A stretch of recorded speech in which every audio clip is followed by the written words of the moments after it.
Ladies and gentlemen, welcome back. Our next presentation is Michael Horn. And, well, gosh, what can we say? Yeah, we're back to the Billy Meier case yet again.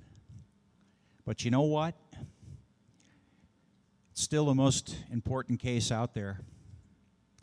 It's still the case with the most hard, solid evidence. It's still the case with the most hard, solid information. It's still the case where the contactors are giving us absolutely time after time hard, verifiable, say it again, verifiable predictions of where we're going to go if we don't change the direction that we're headed. Yeah. It'll be controversial yet again, maybe more so than ever. I hope nobody brought, you guys didn't let anybody bring tomatoes in, did you? Buckle your seatbelts, ladies and gentlemen. Michael Horn. Thank you, Bob.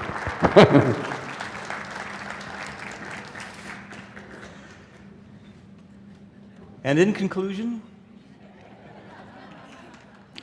right?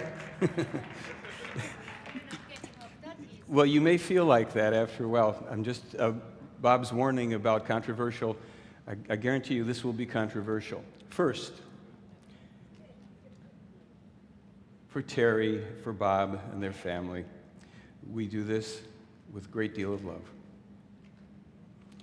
We're going to have a little different kind of a setup here. This is the first prologue, if you will. And this is for some special recognition for Lee and Britt Elders. Many of you people who are familiar with the Meier case may know of them. You may not know them. They don't run around and make a lot of public presentations, probably none at this stage of the game. They have a background that's quite rich as professional electronic countermeasure specialists and private investigators, people who served to secure valuable, important data and facilities for Fortune 500 companies and banks, government offices. I'm going to just kind of reiterate what we have on the screen for those that can't read it if you're far in the back. They have been, ever since they came forward with the Meier case, they were personally attacked along with Meier, but they got more than their unfair share of attack, and largely from the UFO community, quote unquote, because Meier's photos and films and things like that were simply too good to be true, and it had to be a hoax, and they had to be in it for the money and what have you. Well, they persevered. They were forced to move. They had invested a lot of their own money in this. We have a long presentation. I'm going to try to make this not feel overly long, but the people that need to have some recognition, we're going to give it to them. And I know that everybody here knows Wendell Stevens. Most of us are probably not familiar personally with either Tom Welsh or Jim Delatosa or any of the other people that may have assisted and worked in the research investigation of this case. So also let me add, when I say that I've been researching the case for 28 years, I've been researching their work as well as all of the rest of the information, material, and people that have been available to me, going to Switzerland, interviewing people, etc. So we owe them a very large debt of gratitude, because without the work of Lee and Britt, Wendell, Tom, and Jim, this would never have come to the world. Okay? Now, I'm also going to do something I've never done before, because I am nearly 30 years into this, if you will. So this is a personal saga for me. There are things here that I want to just go through, and bear with me. You're going to see ultimately why I'm doing this part of it. So I'll try not to belabor it, and I will also try, here's a little aside. How many people here ever saw The Lord of the Rings, the last one? Like 3 hours long? Somebody invited me to that, and I nicknamed it the Budweiser Bladder Invitational. You just have to sit there and watch it. We're going to give you an intermission, so don't worry about that. Now bear with me, and we're going to roll through this a little bit. In the early 1960s, I was an art student, I was a painter, I was winning prizes and selling my paintings and what have you. Shortly thereafter, I went to New York. I had an idea to miniaturize art and put paintings on fingernails. And to this day, people put paintings on fingernails because I started this silly fad of fingernail art. I moved on with my music in the 60s. In 1968, some friends and I wrote an animated projected cartoon series called Captain Tim and the Case of the Little Pollutions. It was all about air pollution. When I moved to LA with this script to sell it, I was told that nobody was interested in air pollution, so forget about the animated script. And here was a record called Captain Tim that I had produced in New York, and A&M put it out, and here was a major turning point in my life. Suddenly, I find the photo book put out by Lee and Britt and Wendell, the first coffee table-sized photo book on the Meier case. And this changed my life, and it probably changed everybody's lives. It didn't stop me from pursuing other interests. In 1985, I created an educational video technique called Future Self. In '86, however, the contact notes, contact reports fell into my possession, and we'll have a little more talk about that later. In '87, I was doing New Age comedy, stand-up and singing silly New Age songs, as is outlined here. In '88, I started to lecture on the case because also in '88, I had co-produced the Pleiadian Connection videotape with Randy Winters. And then I created something called Standing in Spirit in about 1990, which is the workshop that those of you who managed to endure the rest of this can participate in at the end of it. In '94, I was taken to Europe by this man who is a best-selling author, a consultant to the late Princess Diana. I helped to train European business and government leaders in my stress release and internal meditation process. In '94, I pioneered applications of water purification for Starbucks coffee. In '95, I created probably the first e-books on the internet. We called it e-books.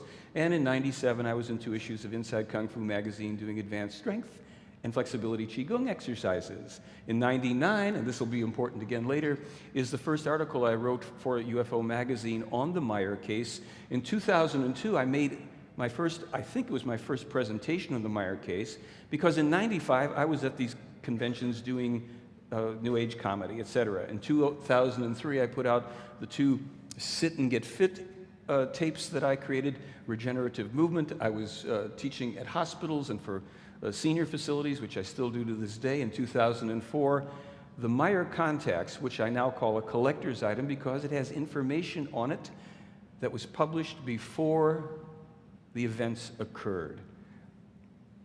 And in 2004, I also put out another music CD. Okay, moving right along, this is the workshop in Standing in Spirit, another packaging of the videos I've done. In 2007, more publications, and now here, The Silent Revolution of Truth, which is a new film that we're producing on the Meier case that's coming out. And again, if you bear with us, I don't mean that I have a split personality. I mean, if we all stay here together, you'll see a clip from that film.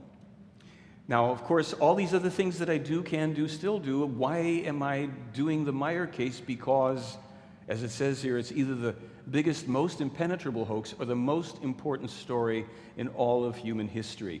But for decades, we've been told that these are hoaxes, that these are simply clever fabrications by a one-armed Swiss farmer. But could the skeptics prove it? And there have been plenty of them in the past 30-plus years. So, the beginning of the skeptical challenge, that was 2001, and I'm here to announce that the contestants are dropping like flies. One of these skeptics hosts a very religious website, and he said, "I'd love to be a fly on the wall on Judgment Day." And I wrote him back and I said, "Be careful what you ask for, because there are Fliegenklatschers around." And that's Billy Meier in one of his pastimes in the Freihof in Schmidt-Rudi, having his coffee and killing flies because they're just everywhere. And there's nothing wrong with killing flies. They carry diseases. Okay. So let's get back to the challenge. In 2001, an organization called CFI West, IIG, told me that Meier's photos and films were an easily duplicated hoax, and that it would be no problem for the case investigator at the time to duplicate one of the photos and one of the films. That's all I asked for. 3 years later, they failed to do so. All they could do was come up with a few little photos of a model UFO, and they said, "Look, we have duplicated the effect of the Meier photos." And I said, that's not really much of a trick, because you can get any kind of a sci-fi movie or disc, and you can see a duplication of an effect, will you submit your photos to testing? The same kind of testing that Meier submitted his to, and they said, no. End of discussion. They were thrown off the Art Bell show. Now, contestant number 2 is James Randi. He confidently said that no one is stumped by the case. A child can see through the farce, though some adults have a problem with that. Presumably, I was one of the adults. After CFI West sunk slowly into the sunset, Randi said, now Michael has divined that I called the Meier case a hoax. His powers of perception are remarkable. He finds things where they don't exist. Wonderful. So he retracts his attack. Of course, he doesn't send Billy a check for $1 million, and nobody was holding their breath for it. Contestant number 3 could have been contestant number 1 because he's been around the longest time attacking the Meier case. His name is Cal Korff. He is an infamous debunker. I call him a fraud. He is an admitted liar, etc. But he is also known as Captain Cal of the Special Secret Services. With an outfit that he bought, apparently mail order, and a pretty little badge, he put himself up on a website from Czechoslovakia and announced that he was going to take care of the Meier cult, that he owned Meier's UFO photos, that new books were coming out by this company, that he had duplicated Meier's photos, films, etc., and that he was filing a $25 million lawsuit against the Meier cult and me. However, within a short period of time, his web pages were removed by his web host. No books were forthcoming. We called the publisher. They said we hadn't seen hide nor hair of him since the 1990s. He never was able to duplicate one of Meier's photos. No suit was filed.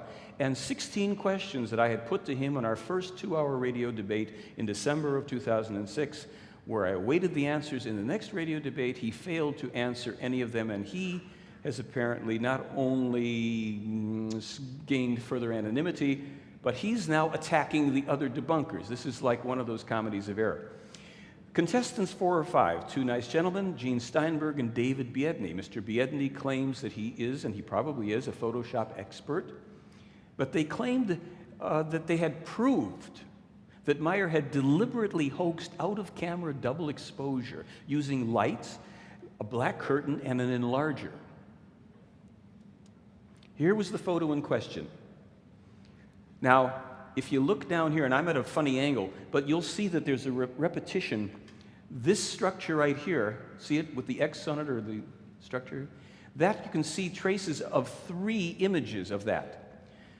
Now, I point that out to you because, number 1, on a forum devoted, where they set up a forum devoted specifically to attacking me in the Meier case, one of the other people who was a participant in the forum wrote in and said, I cannot confirm Biedny's conclusion that this photo is in fact a forgery, especially since his strongest point of evidence, the line near the top of the photo, was not observed in my own analysis.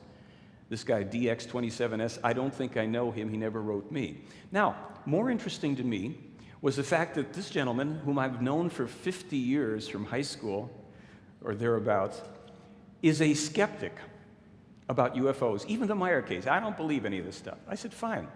I had him look at the analysis by Biedny and the photographs in question. He said, the photo isn't a double exposure, it's actually a triple exposure.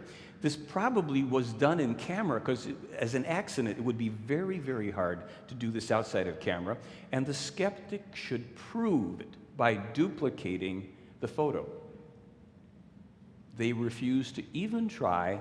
And then, funny thing, they wouldn't comment on this one because there's no tricky artifacts of double exposure. There's simply this very bizarre light hovering over the parking lot on Meier's property. And I might add that Lee and Britt Elders had seen a similar phenomenon there. But we're going to also return to this light a little later on when we discuss another aspect of this case. These 2 guys totally freaked out when I said to them, I wrote them, I said, there's just one of me and I've got you surrounded. They took it as a threat. And I've heard that these are 2 very large gentlemen. I mean, okay. They also consider now that Korff is nuts because he started to attack them. So these people are infighting. If anybody here has been involved in this whole thing of debunkers and attackers and all that, take some small comfort in the fact that they are now biting each other. Contestant number 6 is a fellow I've never met, haven't even seen his photo. His name is Royce Myers, and he's got something called UFO Watchdog III, where he's posted my photo and Billy Meier's photos, and he claimed that Meier faked UFO photos and films, and he employed props and stop-motion cut photography to make UFOs disappear and reappear on film. However, I call him a very cowardly and faceless guy. He won't come forward and prove anything at all. As a matter of fact, when I challenged him, he would not submit any proof for his claims. He referred to Korff at one point. Now, what he says about Korff is, unfortunately, those who gave him credit for past deeds will also have egg spatter on them, and Korff's previous work on the Meier case will surely suffer. Oh, gee. What should be said also about the Korff situation is he wasn't sued by the elders because when he put out his book attacking the Meier case, he was underage. It was a very clever thing. Contestant number 7, got nothing personally against this guy. He just kind of jumped in again with another one of these, I know the Meier hoax stirs up emotion. Almost everyone sees it for what it is, a hoax. So I wrote him and I challenged him, but our non-practicing attorney, Mr. Kimball, who is typical of many skeptics, failed to substantiate his claims with any evidence whatsoever.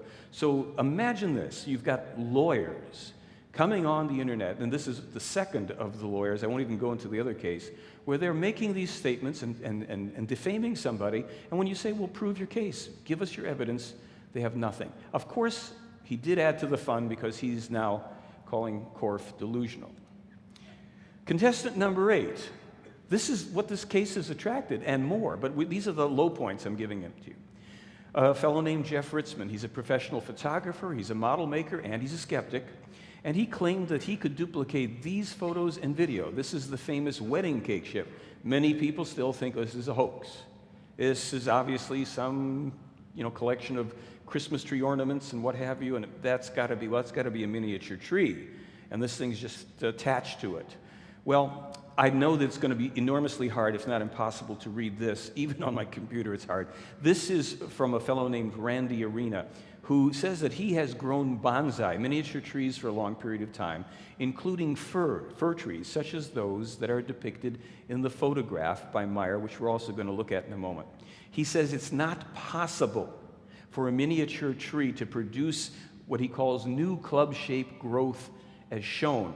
And he also says the cones of a miniature plant only grow to adult size after many years. Well, this is a whole detailed email he sent me on why it was not possible for this photo in particular to have been a miniature based on this new club-shaped growth and these cones. If you can read it from the distance, it says, new spring growth of fir, cones large. Oops, let me go back.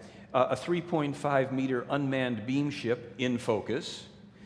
And of course, the cones in the tree are not in focus because they're closer to the camera. The photo taken treetop to treetop 40 meters above the surface. The story goes that Meier was sitting on the rim of another craft taking these photos up in the tree. Now, look, let me just tell you, you're going to have to think your way through this. There are things that we think we can prove, and there are things that are speculative, even though they may well be true. I don't personally have a means of proving them, or they haven't been disproved yet to this date. So this is going to be an exercise in discernment, discretion, critical thinking, and you're not here to believe anything, I hope. Here's the photo without the writing. And here's a close-up of it. Now, I do have to tell you that for all of the time that people have been claiming that they can duplicate this, nobody has produced anything that looks close to this. However, there's a garbage can lid here, and we were told that this wedding cake ship that you just saw, I'll go back, that the base of it here is simply a large garbage can lid. Now, it looks very similar to that. Of course, this looks like it's made out of metal, and the one Phil is holding here is clearly plastic. Now, this gets into some really bizarre territory. Let's march through it. This is a contact where the alleged extraterrestrial Ptah says to Meier, regarding the controversy that has arisen about this garbage can lid and wedding cake ship, my assumption was correct that the utilization of the plan in regard to this flying device found wider-ranging interest than that merely futuristic forms of container lids were manufactured from them, as I communicated to you at our conversation on November 28, 1995. All right, some of this could get boring, but I have to put it out, so maybe later on you'll go through it and it'll help you to think through it. He's saying here that their extensive clarifications revealed that the device plans for this flying device, now here's a little asterisk I'll put in, the plans for this device had actually been impulsed in the 1920s to who? The pre-World War II, pre-Nazi Germans. Well, these plans were divided up and were used for further manufacturing, as for example, for various forms of decoration and holding devices, for exposed bolts for furniture shelves, as well as roller bearings. A flower pot base came about from another part of the plans and configured in accord with the plan's sketch. Even the surrounding pertinent special elements for the screening of the visibility of the flying body was carried over, meaning that what we saw there in the structure of that craft, there's certain things there that contribute to that craft, as these alleged Plejaren have it, being able to be screened from visibility. So he's saying everything was carried over here, and indeed so precisely and correctly that no difference exists between the plan sketches and the terrestrially created product. 17 different objects apparently were manufactured as inspired by these plans that got disseminated in various European countries, as well as America and Japan, where they found utilization for the planning and manufacturing of the most varied products, some of which are still produced and utilized on Earth today. So, you know, this is the stuff you can yawn through if you want, but there it is. Let's watch this. Hopefully, there's Billy in the lower right-hand corner. There's not a lot of sound to this, but you'll probably hear him when he zooms in on this garbage can lid several hundred feet from the camera.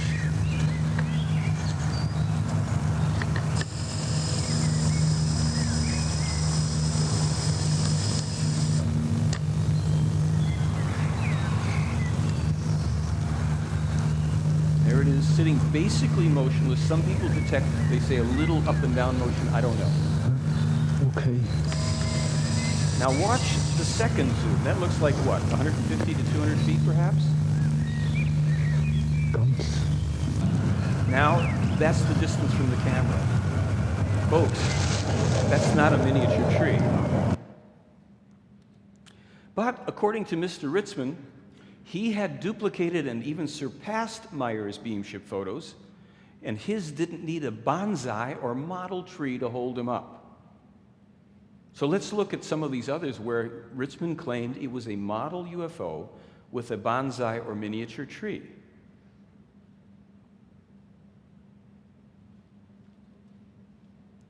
Pretty famous series. There's actually a few more, but many of these are available on the other discs. I don't want to bore you with it. There were some big problems with Mr. Ritzman's assertion. 6 independent forestry experts looked at the photos with Meier's UFOs next to trees. All 6 of the forestry experts concluded that these were real, full-sized, mature trees. They identified the species and the height of the trees. And as they say on those game shows, there's more. Jeff Ritzman, in an email exchange, accidentally revealed that for 14 years, he'd been cultivating miniature trees. And to prove his claims against Meier, he submits the following. Well, I have to explain this. He had made some little photos with models, but not next to any trees. And when I put it up on my website, and when I announced that I was going to be showing it here, he sent the following. Any use of my photos is a clear violation of copyright laws, as I have rejected Mr. Horn's request for use on 2 occasions. As you have located the copyright owner, I am again stating rejection of a request for use. And Mr. Horn is currently in violation. Now look, if you or I thought that something was a hoax, and we said we could prove it, and it had to do with supposedly teeny little model UFOs next to trees, and I was a tree cultivator, wouldn't I take a picture and say, post that up all over the world, let's bust this phony one-armed farmer and show him for the fraud and tree cultivator that he is. However, Mr. Ritzman declined and said that this and all further communications will be forwarded to my lawyer. Therefore, And then, of course, he had to ice the cake and said, I don't nor have I ever had any affiliation with Korff and never will. We are not colleagues, and I personally will have nothing to do with him. And that's the final word on that. It's pretty much the final word from Jeff Ritzmann. Well, couldn't Meier have used models in his UFO photos, films, and video? Just because a whole bunch of different skeptics and debunkers and model makers and miniature tree cultivators couldn't prove it and couldn't duplicate it, does that really mean that he didn't use it? The truthful answer is no. That's not good enough. Let's find out. Here is a letter from Wendell Stevens in response to a question I asked him. He said to me, Dear Michael, there were 2 perfect models made by the MGM Studios Special Effects Department, which we carried to Switzerland and used in an attempt to duplicate any one of Meier's photos.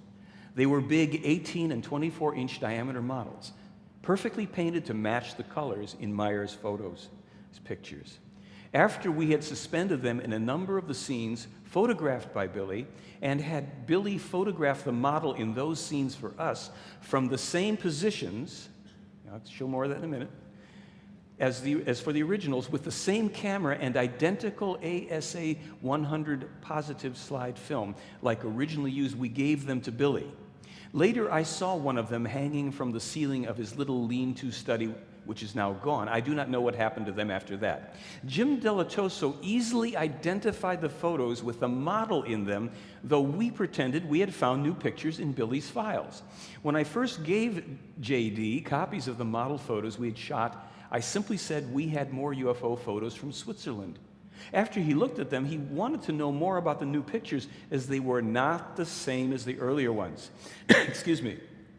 Then I told him how we made them. Regards, Wendell. In other words, they photographed the model, sent them in to Jim Delatosa for analysis without letting him in on it to see if he could determine if they were the same kind of photos. And in every case, as Wendell's written about before, he could clearly say that these were not the same kind of ship. And there were some very specific reasons for that, which I won't go into now, but we have it all on the website, the parameters of the testing, which accounted for that. So look at the detail on this ship, for example. If you can see, and I don't know how well, but there's a good deal of work around the rim and on the cupola. Now watch this. This is the large model. And we've never shown this before, but we figure it's about time. This was made by MGM. It cost $400 to be made at the time, in the early 1980s. So someone walks it around the grounds here to show what it would look like, and it's pretty good looking. Just look at it carefully and see if that looks as good to you as that, for instance, which was taken a couple of years before the model was ever made. And watch this. Especially watch the ship. There are going to be 2 lights that flash on and off, and I'll say when. I won't distract you with the green light. There. Now watch again. Right there. Did you see it? That's the sound of the ship. Were you able to see the little lights? That's in daytime, filmed rather, several years before a model was made. Now you saw what it took to maneuver a model around. There are 8 different film segments. We have as many as 3 of the UFOs hovering on them. For instance, here's a shot that Meier has of 3 of the UFOs, again taken before a model was made by the MGM Special Effects Department. Here's another photo taken from a film that Meier shot, where the 3 UFOs hover and then 2 just disappear in one frame, and the one in the center remains, which even from the distance and the distance you're sitting at, you should be able to determine is far better made and more detailed than what we just thought. So that's what we just saw. That should be food for thought. So my suggestion to the skeptics would be to try saying this out loud. I don't know. I just don't know. I don't know. And if they would repeat that frequently, we could all make progress together, because actually there's nothing wrong with healthy skepticism. I'm sure you agree. As a matter of fact, in a moment I'm going to offend a lot of people here, because I happen to also be a skeptic. and a skeptic about some things that are held near and dear to people in the UFO community. So the final results, the failed skeptic challenge to the Meier case is, in my opinion, now over. If anybody wants to go ahead and show us how he did it, then he certainly can try to revive that. Excuse me. Now here's where we put up the screen for me so the tomatoes don't hit me while I do my presentation. Introducing the first annual Dubious Achievement Award for Overactive Imagination. And the winner is, did I say this? Exopolitics for their version of The Emperor Has No Clothes. Let me explain. Let me quote. There are an extensive number of extraterrestrial races known by various research institutions and agencies to be currently interacting with Earth and the human population. Michael Salla also goes on to say, in a separate location, Alex Collier is a genuine, lifelong Andromedan contactee. Is there a problem with any of that? Why am I making an issue? Well, I said that I got the contact reports in 1986. I wrote about how I acquired them in an article in 1999 in the Beyond Great UFO Photos, UFO magazine. So this is an excerpt, and since you can't see it, I'm going to give you some of the highlights or lowlights, because this is important to me, and I'll explain why. In 1986, I won't read every word, I'll give you the point of this. I was in a little cafe in Sedona, Arizona, with my daughter and a lady who was a friend of mine. We were the only people in there with the exception of one guy sitting in the back. It was a health food cafe. Now, if you have ever ordered an avocado sandwich in a health food cafe where there's hardly anybody in it, you know that exponentially it's going to take that much longer for the sandwich to be served. So we got to talking with this fellow who was in the back of the cafe. It was a very nice guy. His name was Ralph Amagran. Ralph revealed to me in our little discussion that he was a former IRS agent and that he was now very involved in studying UFOs and fascinated with the field. One thing led to another, and we came upon the discussion of the Billy Meier case, and he said to me, "Have you read the contact notes?" And I said, "No, what are you talking about?" He said, "Well, you've got the book by Lee and Britt." And I said, "Yes, I do." And he said, "You know those quotes with those funny names?" I said, "Yeah." He says, those are the extraterrestrials talking, and they told Billy a whole bunch of stuff. And I've got 1,800 pages up there. It's great. When you come back to LA, come up to Decker Canyon, and I'll show them to you. So I did. When I got back to LA, I looked up Ralph, went up there. We spent a lot of time we spent maybe a half a dozen different visits with each other. He gave me the 1,800 pages, which was very generous. And at night, we would stand outside and we'd be on UFO saucer watch. And as my little article here says, I'll get back to this page in a second. As the page says, we probably saw more UFOs per evening, which were Cessnas, seagulls, whatever. But Ralph had a tremendous imagination, a fertile imagination, even more fertile than my own. However, now we get to the sticky stuff. It came to the attention of Michael Salla in the Exopolitics Forum that I was telling this tale about Alex Collier. Oh yeah, because Ralph later changed his name to Alex Collier. I was at an expo in LA and I saw Ralph walk by. This was a few years later. And I said, "Hi, Ralph." And he didn't say hello to me. I felt a little funny. There was a little contingent of people, and so when one of the ladies came by later on, I said, "Hey, what's with Ralph?" She said, "Who's Ralph?" I said, "The guy you're walking." She says, "That's Alex Collier, lifelong Andromedan contactee." I said, "That's funny. He used to be Ralph Amagran." Oh, well. So I was being chewed out on the Exopolitics board for lying about this and for making terrible, slanderous remarks. And I was also told on the forum there, Meier wasn't authentic, and he's certainly not the only genuine contactee. And finally, after I was losing my cool, let me tell you, all over the place, so Michael Salla sent me links. He said, "Here's where you're going to find the proof that Alex Collier is the real deal, and you'd better go check this out before you open your mouth again, buddy." So I did, and I've some of the excerpts of what I found. Here's some of the prophecies, literal prophecies from Alex Collier. The moon is an artificial hollow structure that can pull out anytime it wants to. It's 11,421 miles in diameter, as opposed to the actual 2,160 miles in diameter that Earth scientists determined. There's a bridge on the moon that's 21 miles long. The same structure exists on Venus, despite the fact that the surface temperatures would have melted anything. Between 1996 and 1997, 1/3 of Japan will sink below the ocean surface. And did that happen? Did I miss it? Okay. Extraterrestrials will land and show themselves in 97, and between 96 and 2004, major U.S. cities are under TB quarantine. Not only that, but on August 12, 2003, the moon will be gone. It's out of here. It's had enough. The New World Order has 35,000 people, Earth people, living in compounds on the moon. You can kiss them goodbye, too, because they're going wherever the moon's going. Hundreds of thousands of children each year are taken by Greys, Orions, and Pleiadians, and they're gone. The reptilians enjoy human flesh, and human children are best. He had some temperatures there out on a steam boil rate. Our system originally contained 3 suns, and our original blood color was green and blue. And perhaps the most accurate quote of all: "There is life as we speak, right now, on Uranus," according to Ellis. Okay.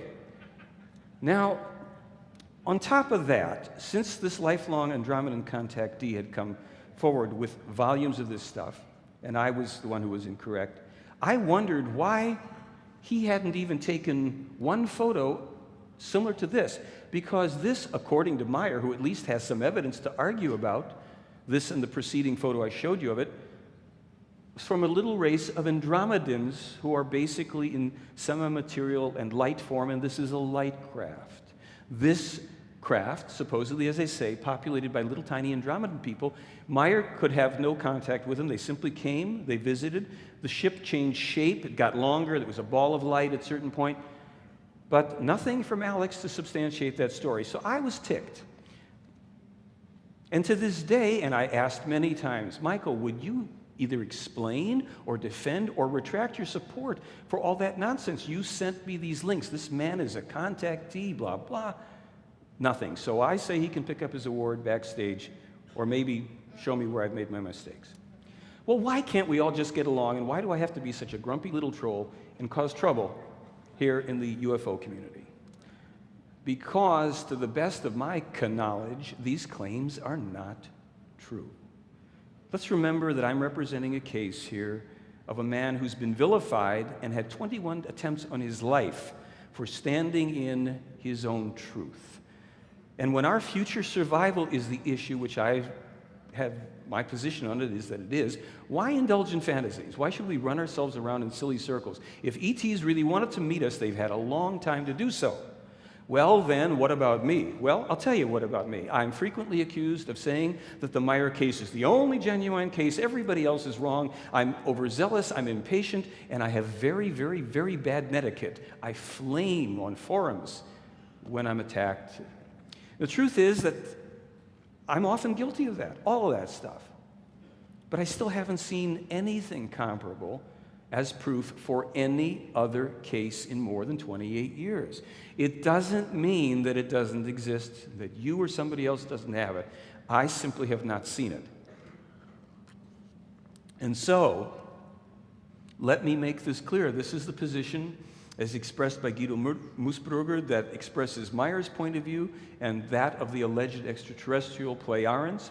The language of diplomacy, as commonly used among us on Earth, serves primarily as a means of gaining some type of advantage at the cost of others. The realities are usually improperly and falsely rendered with this form of language, and they degenerate into deadly misunderstandings. The truth may never be spread in diplomatic form. Truth must call the facts by name as they really are, straightforwardly, without belittlement or misappropriation. Further, according to this regarding Meier, to the regret of modern mankind, a prophet denounces all grievances with aggressive words and spares no one and nothing in doing so.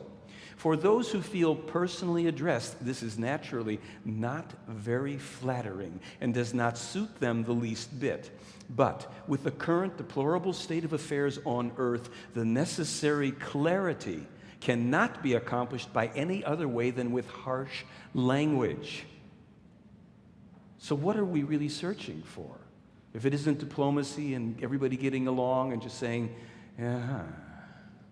We're searching for what the I Ching calls inner truth. I love this because it's such a nice little poetic Eastern way of putting it. And this is important, and I guess not everybody can read this, so bear with me. I'm not going to make you listen to me read everything here, but this one's a good one. But it's important to understand on what the force of inner truth depends. This force is not identical with simple intimacy or a secret bond. Close ties may exist also among thieves. It is true that such a bond acts as a force, but since it is not invincible, it does not bring good fortune. All association on the basis of common interests holds only up to a certain point. Where the community of interest ceases, the holding together ceases also. And the closest friendship often changes into hate. Only when the bond is based on what is right, on steadfastness, will it remain so firm that it triumphs over everything. And that's what we have to keep in mind in our world, in our lives, on every level. And no one has the exclusive ownership of truth, not the alleged Playaran or Billy Meier or Guido Mutzberg or me, you, or anyone else. We each have to find it and find it for ourselves. We can disagree, but if our goal is the same, if we want to get to the truth, we are in common purpose. We can forgive a little bit of overzealousness, harsh language, etc., if we understand that this external evidence, all of it, requires internal evaluation. So with the Meier case, we have to go beyond the physical evidence. I have enough material if you want to evaluate the photos and films and sounds and medals. We've got DVDs and books and all sorts of great stuff. But we want to determine the credibility of the Playaran information. So what is it that I'm still trying to prove? See this? One of the sheets of the contact notes, contact reports. I alluded to it earlier, the 1,800 pages of the transcripts that Meier had produced by 1978. By the end of it, of his 3 years or so of official contacts, he claimed. There was a numbering system put in place here that was simple and foolproof and helped to authenticate these documents, because Meier had to number each sentence that was spoken by one of these alleged extraterrestrials. And this rendered the documents unalterable and eliminated revision after dissemination. And the reason for it was really cool, because these documents were actually being translated into, that was originally in German, they were getting translated into as many as 5 languages starting in the mid-1970s. So every place that an alleged extraterrestrial said in sentence number 6, I want to tell you the following, it was the same sentence in every language and in every copy. That meant that Billy Meier couldn't go back years later and make himself look good and hot and fancy as a quote-unquote prophet by changing it. So what we have in texts and even in copyrighted, published, dated books is what was in those documents. There are some exceptions where we cannot prove prior publication. I'll just tell you that right up. But we have enough of them where a critical thinker is going to have some ahas. In this 35th contact in 1975, Meier was given abundant information about the connection between A-bomb explosions and all of this damage to the environment. Elementary radiations going up into the UV, damage to the ozone layer, etc., etc. And I was reading this in 1986. Alex had given me these documents, and I got to read all these conversations and all this information. A lot of neat scientific stuff in there. I say here that Meier published it 13 to 17 years before new discoveries. Well, what I mean is, I first saw in this newspaper in 1988. 2 years after I'd read the documents, I had stuck them under my bed. There was nothing more I could do with them. I'd think about them, occasionally pull something out and read it. But in 1988, I see this article about a new discovery from Lawrence Livermore Labs. And it says that A-bomb testing is tied to the ozone depletion. And they give this percentage and everything. I'm thinking, Why does that not seem like a new discovery? And so I went under the bed and pulled out the dusty, 100-page bound folders. And I open it up and I start leafing through it. As early as the 7th contact, and then later in the 35th contact, etc., is all this information about the environmental damage. But Meier is also in there in 75, referring to when he was told this before in the 1950s. And I didn't have access to that. I couldn't know what he was talking about. But like this other article here about the ozone hole damages the food chain that was published in 92, that's in there too. Now, here was, in 1976, Semyaze says to him, that is to be understood in this way, that Earthman exploits his planet and robs it of the fundamental life energy in that he robs from it the underground oil and gas and the most diverse ores. This leads to the fact that the Earth suffers shifts within, which leads to enormous volcanic eruptions and earthquakes because slowly the Earth collapses from within. 1990. Earthquakes, oil interact, according to Dr. or Professor Paul Siegel, where he sees the connection between extracting gas and oil from the Earth and precipitating earthquake and volcanic activity. But I found out later on that that wasn't the first time that Meier mentioned that either. But it's good enough because this was the first public article I could find when I did an internet search. So when I tried to either prove or disprove Meier's so-called prophetic information, I went on and did what you can do. I went on the internet and I would put in the circumstance or the situation and look to see if it occurred, what were the details, and what's the first known publication of it. In each case, with the exception of one of the literally dozens and dozens, first of all, they all occurred.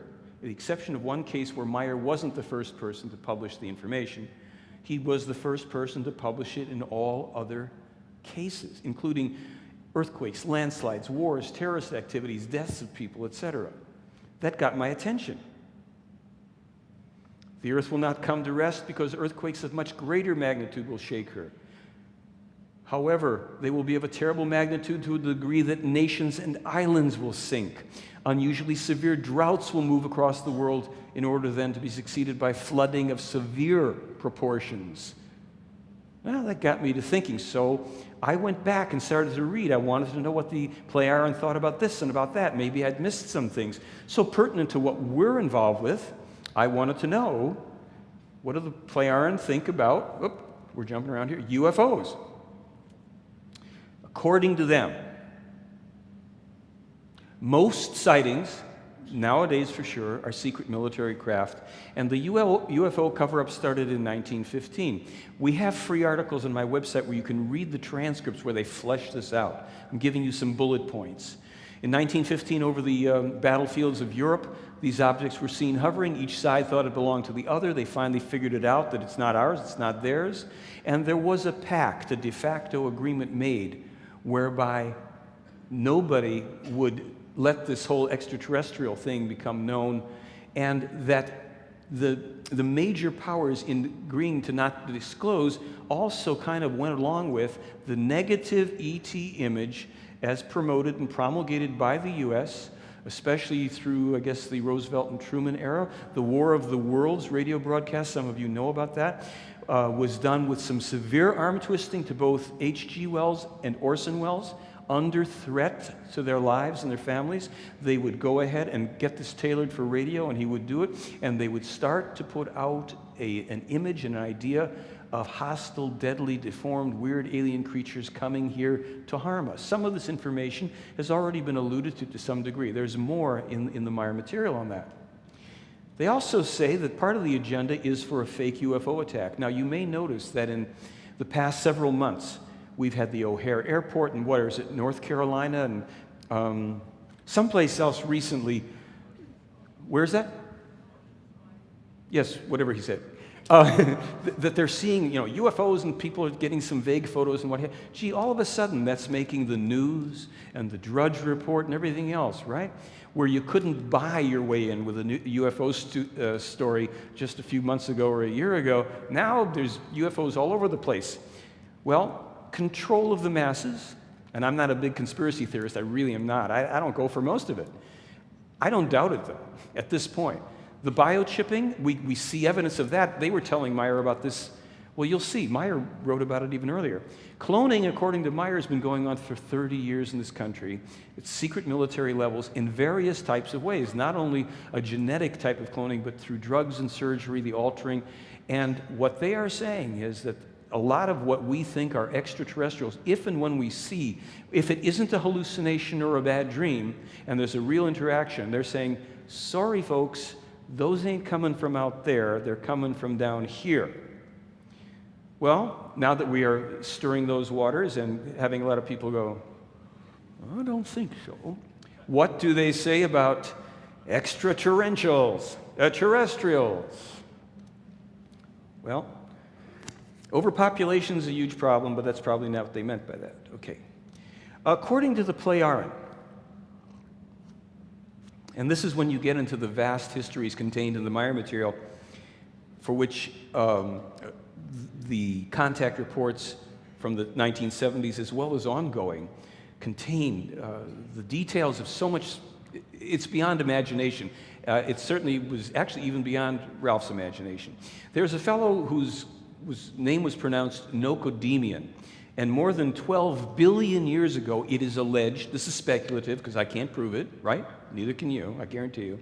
He was a progenitor of races and a very wise, highly developed being, and he had some peoples that he was kind of, if you will, a ruler over. I guess it happens all the time. These people split into two main lineages. One group settled in what were called the Lyrian territories, Lyra Vega star system, and the other group settled in the Sirius star system. And many of our own distant ancestors are said to have originated there in the Sirian star system because they were supposedly bred as a warrior race for this group. This group decided to alter its own genetics to only move itself towards harmony, abundance, peace, spiritual things, beauty, opulence, and the arts, and they actually genetically engineered out of themselves their own fighting spirit as well. They then became prey for other races that were space travelers who saw them as an easy mark. Well, they caught on pretty quickly that they had to rectify their own condition, and in the process, they brought a race into being of humans, and they made a couple of specific genetic modifications to them. They dropped the lifespan down from way beyond 1,000 years to under 100, and they increased the propensity for violence and aggression so they'd be a willing warrior race, but they wouldn't live long enough to overthrow their overlords, because part of building in this limited lifespan had to do with building in propensity for degenerative diseases of all sorts. So they're in the genetic code, a lot of these things. These colonizations that were part of the Lyrian and even the Syrian system, peoples had gone on over countless millennia. People had come to this planet as far back as 22 million years ago. The Lyrians came here prominently 389,000, 289,000, and even as recently as 13,500 years ago. This means that there were comings and goings. Sometimes there'd be people that would stay here, build a civilization, it would rise, it would fall. Some people would be stranded in a relatively primeval world. If their technology failed them, they would revert. They would actually degenerate. Some of these people were quite gigantic. The Lyrians were gigantic warriors with high tech available. While they were oftentimes spiritually developed people, they weren't always operating according to what we might even call spiritual development. 133,000 years ago, we're told in the Meier material, is the actual inception of Atlantis and Mu, sometimes called Lemuria. And we have here just a couple notes about some people like Arus, who was an extraterrestrial human being who attacked the Sumerians, who were descendants of the Syrians, and this was in India, Pakistan, and Persia. The gods, these different high-powered extraterrestrials, were called Ishwish in this Lyrian language that is still used by the Playaran, this term. And Ishwish, or Ishrish for the females, these were the gods. And they have come down, as you'll see, and as we already know, through all of our legends. So many gods and races came. Some were stranded here, some degenerated, as I said. The key is that all of them in time forgot their true extraterrestrial origins and histories. Even the ones that settled on the other planets in our solar system, such as Mars and Melona or Maldek or Phaeton, They had no idea of their own origins. And even the extraterrestrials that brought them here, taking them from the Syrian system so they wouldn't be destroyed once their usefulness had been outlived, even those extraterrestrials in time had lost track of their own histories. Now here's a really important thing. 52 million spirits, extraterrestrial spirits, let's see if I can actually hit this thing, of extraterrestrial humans who've come here over time and who died here on this planet, anytime from millions to hundreds of thousands of years ago, whatever, accordingly have been incarnating or reincarnating on Earth. Therefore, many people, many among us are already of extraterrestrial origin. It's a big so what? Now, this is for illustration purposes only, because I'm not telling you that these are authentic photos. These were gigantic warriors, and if these people indeed had been buried in the sands of Egypt, their skeletons might look like this next to the excavators. And this mock-up, according to a reported find, would show a human next to a drawing and a human femur bone of some assumed giant extraterrestrial that was here. Again, this is for illustration only. Don't show this to your children. So here's a little poem for you. Let's try a little right brain. There once came a race of giants from a distant war-torn star, looking for new worlds to conquer, to spread power near and far. Protected by their loyal soldiers called guard angels, cherubim, the leaders soon established order for their new reign to begin. With their knowledge and their wisdom, they did alter forms of life. Masters of the laws of science, of their deeds would ancients write, that they took a wild human, mixed in her celestial seed. For 1,000 generations, we've misunderstood this deed. From this one, many descended, their days marked with pain and blood. Kingdoms came and kingdoms ended. Few survived deluge and flood. Other races, same, were fashioned, or from stranded travelers grew. Star seed mixed through human passion. Sons of gods were formed anew. Above them, in a ship did hover one who called himself their Lord, demanding worship of no other. With threats of vengeance he enforced. Over time, the races scattered, distant memories they preserved, handed down through spoken legend and in books as holy word, regarding the extraterrestrial presence on Earth. There once was a splinter group from the Pleiaren. They were called the Giza intelligences, or the Ba'ath. They were based deep beneath the Great Pyramid of Giza. There was a leader named Aru-Sem, who was a brother of Ptah and Salem, who ruled until 3010 BC.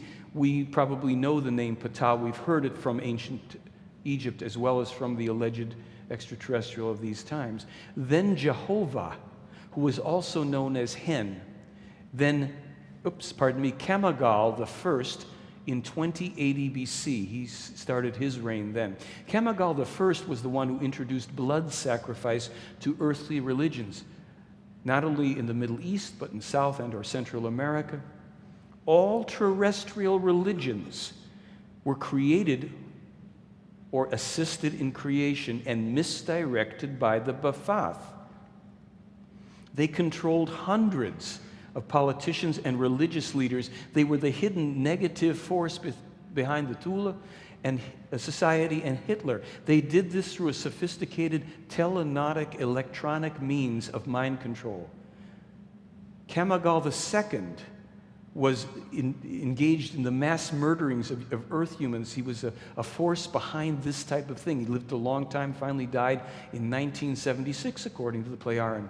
They were creating a false second coming, which Meier was introduced to in this chamber down deep below the Great Pyramid, where he saw artifacts, a remanufactured cross of the crucifixion, a spear, bag of old coins, blood-encrusted nails, and crown of thorns. And he thought, he was a young man at the time, that Asket, one of the extraterrestrials, allegedly took him down there. And he said, this looks like this must be the crucifixion materials of the man Jesus. And she said, well, I got a couple surprises for you. One, he was never called Jesus. And number two, these were made by these people. And they're using this, they want to have a false second coming. There's a man named Reinhold Schmidt. He's a corn merchant in California, and they've been impulsing him with real visions, holograms, to make him think he's on board spaceships with him, and that he is the second coming, and he's going to be able to produce these artifacts and show everybody. And wow, well, because the B'Phath inadvertently attacked a Pleiaren beam ship in 1978, the Pleiaren could act in self-defense and remove them from the planet. Remember, according to this, they were based here for thousands of years. Does this explode every time I do this? They were based here for thousands of years. And, okay, maybe I shouldn't say it. That's it. And they were finally removed by the Pleiaren. It's a long story. It's already a long story. But their negative influence still lingers because they were behind so many of these religions, secret societies, blood cults, and political movements and isms to play both sides against each other. You understand? Okay. So, according to the Pleiaren, true ET from out there, human contacts are rare, and actual ET abductions actually rarer. Why? Because the Assyrian forefathers, for one thing, had genetically manipulated our ancestors. They shortened the lifespans, they increased our aggression, and with supposedly 42 million plus human races alone in this universe, ta-da, no one needs our corrupted, short-lived, and violent genes. And nobody's helping us to correct it. Our scientists will figure it out. Therefore, if you still think that ETs want to contact you, I'm not the one to argue with. Maybe you've been chosen for the petting zoo. I don't know. Careful, don't feed, they bite, etc., etc. So really, aren't we all citizens, all of us, these 42 million plus human and other perhaps non-human races, citizens of one universe, what the Pleiaren call this creation? This universe that they say is actually got spiral energy going through a basically egg-shaped structure that's got 7 belts to it. This blue area here, the material belt, supposedly in which all of space and planets and galaxies, that's existing within a belt of an actual structure, an egg-shaped structure. The universe, according to them. Some parts of this universe are absolutely empty of anything except spiritual energy. And my big question has always been, what's outside of space? Well, now my question has to be, what's outside of this creation or this universe? And I actually asked that of Meier. I said, look, this whole thing, because they say there's literally billions of these and we're not in the first one. I said, well, that's great and that's mind-boggling, but I want to know what's outside of it. What is the void? Where's all this? Where is this stuff in this great nothingness? And he said, you know, I do not know that. The Pleiaren don't know that. The human mind cannot grasp that. The best we can understand somehow is that the void is an endlessness filled with fine spiritual energy. But that raises other questions, doesn't it? So there we are. Here we are, stuck in this big egg on a little piece of cosmic lint, floating around in space. So, really, is everybody being visited? I mean, do we have extraterrestrials walking around in the supermarket lines reading the Globe about extraterrestrials? Are they on subway trains? Or are they us too? And so what? What's the point? Let's get on with the real task at hand, if we may. Which, according to the Pleiaren, is to wake up. Every human being on this planet, wake the heck up and continue to wake up after the 8 to 12 we may get of slumber if we're lucky. The world is at the threshold of the silent revolution of truth. I want to tell you about that phrase, the silent revolution of truth. Allegedly, there was a contest held on the planet Era, a planet in the Pleiadian system that is not the Pleiades we see in the night sky, but beyond it, in an altered time-space configuration, which doesn't mean anything to me. I'm not a physicist. The contest was held with the populace there, which they keep well under 1 billion people, just over 500 million.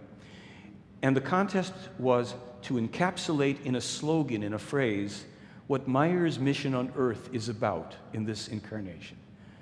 And the winning entry was this little phrase, the silent revolution of truth. And the person that won this was named Claudina Icarina. She's an 11-year-old, at the time, 11-year-old Pleiadian girl, and her prize was to come with Ptah to Earth, to Switzerland, to beam into Billy's office, and to shake his hand and say hello to Billy Meier. And there's actually a transcript in the contact notes where they have their little meeting, and it's just a very sweet little interaction. How nice to meet you. I know we may never meet again. It's just very non-dramatic, but that's the little rider on this term. So the Meier case isn't really so much about UFOs and extraterrestrials as it is about the power of the human spirit. And that is that spark, that flame, that individual hologram of the creation, that the creation itself, this ultimate consciousness of all creation, all that exists within itself, it gives this holographic spark to each human, not the soul, which is a transitory temporal structure, but the human spirit, this immortal aspect that is put into each human being at the 21st day conception. If that proves to be true, we can resolve the abortion issue, as they have, because they say, well, we know that at the 21st day the spirit attaches to the embryo, so we don't do any abortions after that time. We're humans, things happen, we make sure that we do this beforehand, and we can detect when we're pregnant earlier than your females can, and we know when the spirit's coming, so we don't do that. So both sides are right, and both sides are wrong. But one thing is, there is no original sin that we are responsible for. The spirit comes in for each fresh new incarceration, perhaps, and then we are here to evolve over countless millions of lifetimes. And the consciousness and the personality form again, the soul, mainly situated in the solar plexus, right? Got called soul, constructs and comes into being.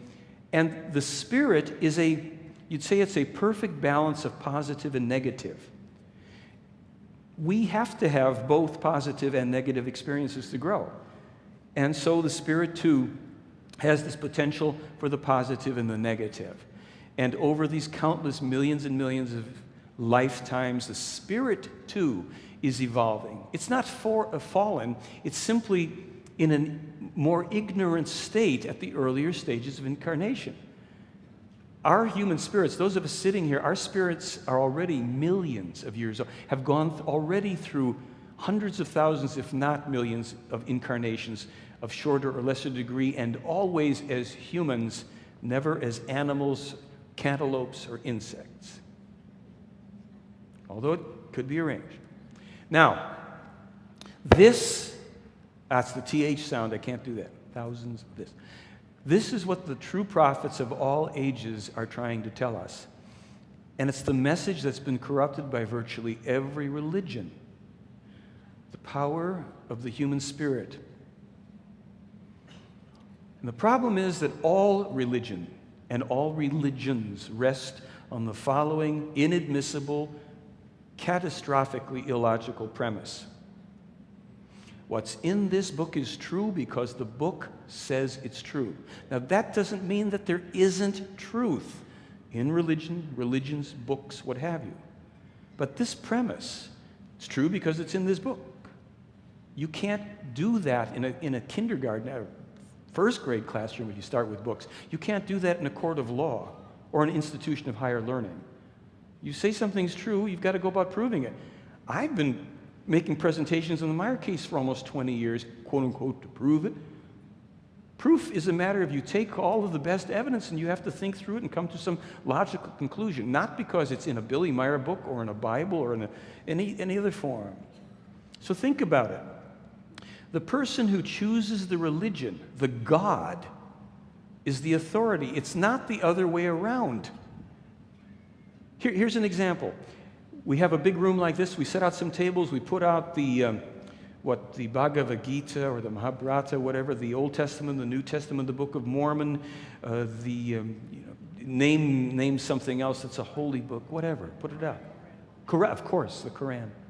And put this out, leave room so people can line up, and let 1,000 people who have no religious affiliation but are interested flood in, give them a week, and let them read the books. And then at the end of the week, or whenever arbitrary period of time, you say, okay, line up behind the truth. Every one of those books is going to have somebody in multiples lined up behind it. As many people as you have in the room, you're going to have some of them are going to line up behind the one truth with the one God, and therefore, who's the authority in any religion? It's the person. This is the truth. This is the guy. This is the one. Well, I'm not picking on you, but don't you think we should start to recognize that we are authorizing on every level what's true in life? And I said in the beginning, it is up to us to figure this out. We have to discern it. Now, the Plejaren are less, quote-unquote, diplomatic. All earthly religions, and this was Asket from the Tao universe, not a Plejaren, are possessed by boundless power, greed, and the actual manifestation of the goal of all of them consists of gaining world dominion.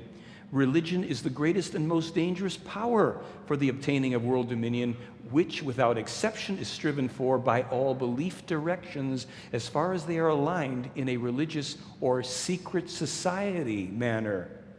Undoubtedly, all earthly governments are steered and led in religious manner, or at least are subject to a certain religious influence.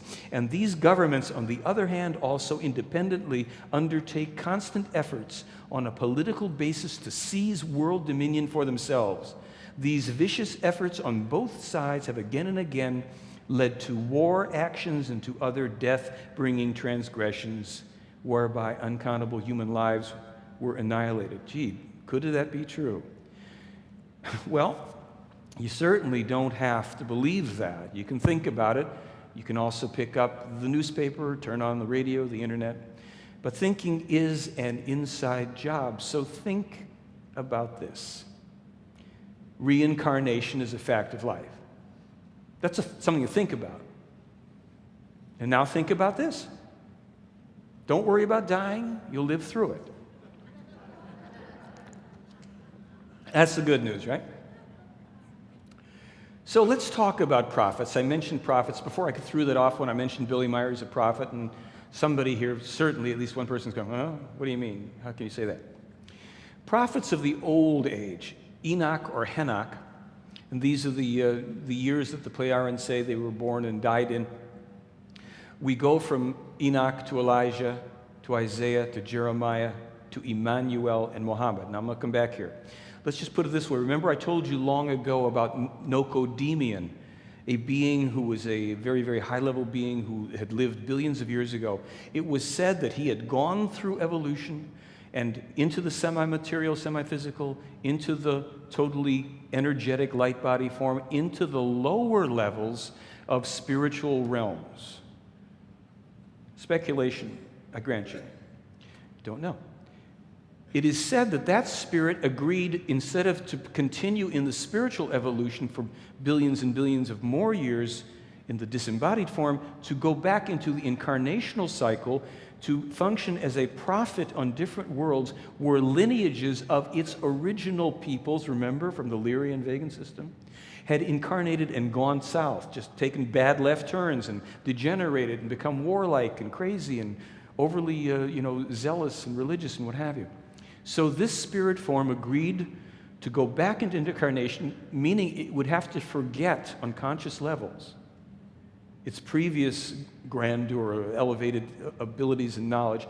And in each life, just like each of us, would have to be educated again by teachers who were wiser than the human being it would become in each human incarnation. Those human beings would be we're told, the Pleiaren of going back 13,500 years ago. Remember we said some of the Lyrian came here? They had become also the Pleiaren people. These histories are vast, they're complex, and they're fun to read through. So, with, bring that back up here, okay. With the prophets of the old age, I said we had Enoch or Henoch, Elijah, Isaiah, Jeremiah, and then we come to somebody, Emmanuel, what's that, with a J? That's the fella whose name got changed to Jesus, according to this information. We know in the book of Isaiah in the Old Testament, of which I know only very little and happen to have found that part, 7:14 or whatever, that Isaiah foretells the coming of Emmanuel, spelled either with an E or an I, but not with a J as it survived in the Old Testament. In the New Testament, in the book of Matthew, I think it's in the first chapter when you're talking about the birth of Jesus, in there suddenly, inexplicably, he has this thing about, and his name will be called Emmanuel. And somebody forgot to take the whole thing out because his name was supposed to be Emmanuel through the whole thing, if what's in the Meier case is true. Now, Muhammad is said to also have been an incarnation of this same spirit form, as was in Emmanuel and Jeremiah before him, etc. His teachings, it is said, were also corrupted. We'll get to that. The prophet of the New Age, according to the Pleiaren material, is a man named Billy Edward Albert Meier. A man, a person, a human being. This brings us to our most important slide for this part of the program. Prophets and gods. They are always human beings, and they are never to be worshipped, deified, exalted, adored, but only respected as teachers, instructors, and way-showers. If history and religious history is any evidence of it, we know that they are also always having a rather thankless job. They will be persecuted, vilified, hacked up, crucified, attacked, their teachings falsified, they'll be turned into all sorts of things. So keep this in mind so that if the temptation arises, as it certainly will as we go farther into this, well, he's saying that Billy Meier is a prophet, and his spirit's the same one as this. Oh my goodness, it's blasphemy. Well, no, it's just life. Meier can type about 60 words a minute with one hand. He used to be able to type a little faster than is shown here.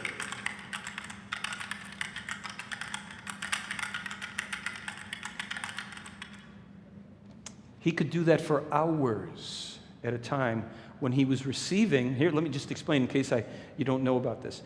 Allegedly, when Meier has a contact from 75 on, whether it's in a meadow or in an office or in a ship, it's recorded on their devices. Big deal. We've got tape recorders too. When he gets home after a certain period of time, when he's rested up, he goes into his study. Used to just have an electronic typewriter, right? Now he's got the computer. They have a device that sends the entire conversation to him in symbol form, in pictograms, that he was trained since childhood to recognize well over 3 million different picture symbols and their meaning in German, and simultaneous as he receives it at 60 words a minute to type it out into the conversation in German that he had with the numbers and everything. Oh boy, you want to be an ET contactee. Get ready for this. So he's transcribed over 24,000 pages with one hand in German. Information and teachings, 55 years of specific, prophetically accurate information, 6 categories of still irreproducible physical evidence. He allegedly writes the spiritual teaching for the Pleiaren. Well, how can that be? Well, in this cosmology, and again, it's speculative, if the spirit form of Billy Meier, Billy Edward Albert Meier, Swiss farmer, is the same one as these other prophets who get tutored and brought up to speed by the Pleiaren, but have this ancient form inside of them, it's a more ancient and advanced and knowledgeable essence than they. So Meier, I don't have it on here, but I have to tell you this funny story. If I didn't tell it last year, starting about 3-4 years ago, when I would sit with Billy in the office, I would talk to him, and one day I looked over and I saw all these pieces of paper that were sticking out of the printer, right? And I look over and he says, oh, yes, I write the spirit teachings for the Pleiaren. I go, Okay, and he says, but you know it's a big problem because Quetzal always has to come and beam into the office and go and take the paper and go back into his ship and go back to the Pleiades, and then they translate it and fix it up. I said, yeah. He says, so next week, Zaphanat Paneak is coming. He's their computer specialist, and he knows how to fix my computer. So now I can type it out. It'll go to a separate server, to a little disk above the earth, and then it goes direct to the Pleiades, and Quetzal doesn't have to come and pick it up. And I went, uh-huh. So the year after that, 1 year later and change, I'm in the office with Billy, and there's a bunch of, I look over again, and I think, I said to him, Billy, and he says, oh, those papers, I write the spirit teaching for the Pleiar, and it's been a big problem. And he goes through the same story again. He says, but Zaphanat Paneak came last year and he fixed my computer. So that's not for them anymore. That's for our thing here. Because now when I type it out, it goes to a separate server and it goes to a disk above the earth and it goes right back to the same story, right? Except the guy had already done it. And then he says, but there's another problem. And I said, well, what's the problem? He says, he screwed something up in my computer and he has to come back and fix that. So he's got an IT from outer space, right? So this last year in May, I thought, the guy can't remember the same made-up story 3 years in a row, if it's a joke. So I'm with him, and I said, so Billy, what about your computer? Did it ever get fixed? Oh yeah, I write the spirit, I swear to gosh. The same thing, he says, but now he adds this, he says, yeah, I just type in a code that gives me the separate server and it goes to the same story. We went to make some filming in September because we're doing this new documentary. And we get over there, and while Jack, my director friend, is there, I throw it at him again. Same exact thing. So I figure either the guy has got not only a rich fantasy life, but a photographic memory and can come up with the same piece of trivia and just knock it down each, or maybe he's telling the truth. Okay, and for his trouble of over 65 years of ongoing contacts with these people, there have been 21 documented assassination attempts.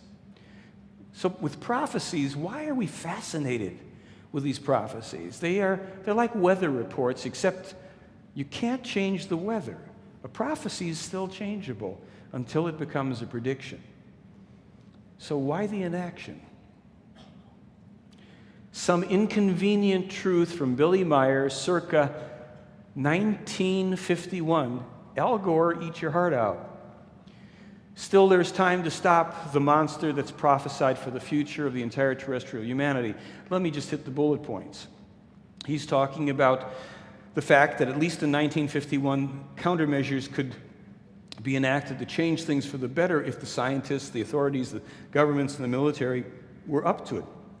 Otherwise, he says, if that doesn't happen, then unimagined horrors are imminent, whereby, in every respect, the world power USA would lead the foremost front of the sword of death, as well as destruction and annihilation, while towing the line are Israel and all those countries who nestle in sanctimonious friendship with the USA, and indeed against the will of the sensible element of the respective peoples. Not only wars, terror, destruction, and annihilation, with all these deaths and destruction and all that, but a monstrous overpopulation will be to blame, as all natural laws will get thrown out of kilter. Through the guilt of the people, all storms will assume increasing and more violent forms, such as hailstorms, blizzards, flooding, rains, as however, also the ozone layer will become very seriously damaged. Remember I said in the 75 to 78 documents, Meier referred back to stuff from 51 that I didn't have. Now we have it. Monstrous deluges will belong evermore to the order, come back there, of the day, because through the overpopulation, the forest, wetlands, and swampy plains will become altered in function to become residential areas whereby the wild waters of the flooding rain will find their way into the houses of the people because they can no longer escape into uninhabited wetland areas. Landslides and avalanches, as well as earthquakes and seaquakes, as well as every kind of storms will prevail. Gales and typhoons, hurricanes and tornadoes will increase. He spells it out. Overpopulation will bear the guilt and will thereby give rise to an unnatural climate change that in only 1 decade from today, 1951, will already begin to affect the world very detrimentally.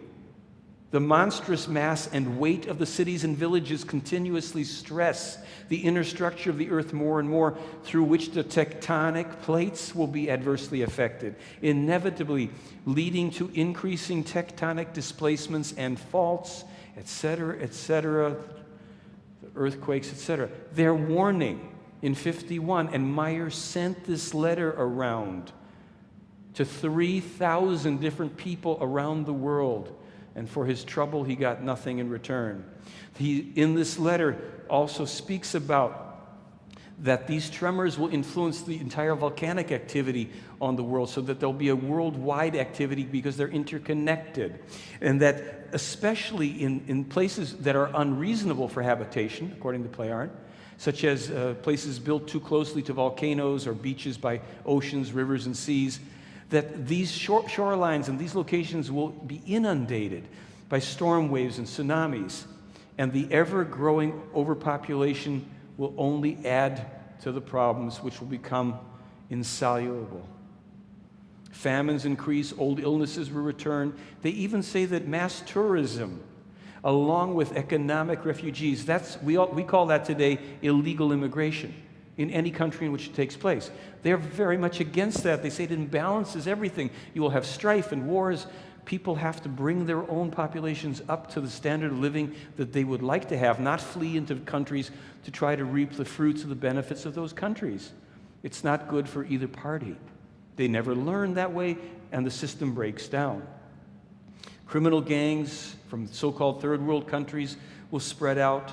This is another result of that type of overpopulation, illegal immigration, etc. We're talking about prophecies here. There's a point to all this. He also says, as far back as 51, terrorist extremism and neo-Nazism. The rise and spread of prostitution in unbelievable forms worldwide. The children will not be spared from it. We know that today. Prostitution will turn into a respectable occupation. What state are we in? Oh, I'm sorry. It will also be designated as taxable. Well, rest my case. Televisions, already invented, will belong to every family and as well to everyday life, as will the technology of the computer, which is already being worked on diligently in America, Germany, Japan, and the Soviet Union. The television and the computer will become the most important information media, however, also as significant forms for the public advertising of prostitution. This was sent around in 1951. Now, Meier didn't say that the moon was going to leave its orbit on August 12, 2003, and there's life as we know it exists yet. This is more recent, from last year. The climate warms ever faster, whereby the snowfall is also absent ever more frequently in the deeper sites, while the Earth's polar ice masses as well as the glaciers melt ever faster, which leads to this. By the year 2100, in some cases, the water of the seas will rise up to 5'3". Forceful natural changes will become unstoppable. We're going to take a break for changing of the tapes, and this is not the Budweiser Bladder Invitational, so I think, shall we say 10 minutes? Does that work? Thank you.